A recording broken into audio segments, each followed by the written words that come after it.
د 13 کالو جینۍ چې په یتیمخانه کې پاتې کېږي هلته سبق وایي کتابونو سره یې ډېر زیات شوق دی. یو هلک راپاسي او د دغه جینۍ سره په هغه ځای کې داسې ناروا غلط کار کوي او جینۍ بیا ځان له پرېږدي په دغه بد حال کې. دغه جینۍ باره کې درله ټول معلومات درکوم، نو ویډیو راسره تر اخره پورې وګورئ چې دغه جینۍ د ټول حالات نه تاسو هم خبر شئ.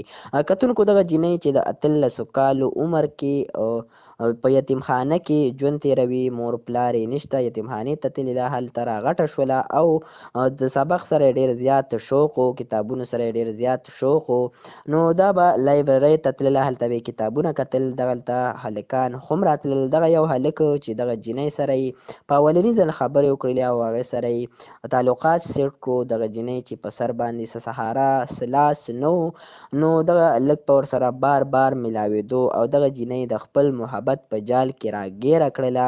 دغه جینۍ هم ورسره راضي شوله. دغه هلک ورته وویل چې ته زما ډېره زیاته خوښه یې، زه تا سره محبت کوم، زه تا سره بیا واده کول غواړم، خو په یو شرط چې ما سره یو پیره دغه کار وکړه. دغه جینۍ چې خپل جال کې ښه پوره راګیره کړې ده، بیا یې بوتلې کمرې ته او هلته یې ورسره دغه ناروا غلط کار کړی دی. او د هغې نه بعد دغه هلک څو ورځې بعد د دغه ځای نه تللی تښتېدلی دی، خپل موبایل یې هم بند کړی دی او جینۍ په دغه بد حال کې پرېښې ده. دغه جینۍ چې اوس په کم حال کې ده او فریاد ژړاګانې کوي، ډېر ظلم زیاتۍ ورسره شوی دی چې په محبت کې ورسره یو دوکه میلاو شوه او بل بدنامه شوه او دغه غلط کار ورسره هم وشو.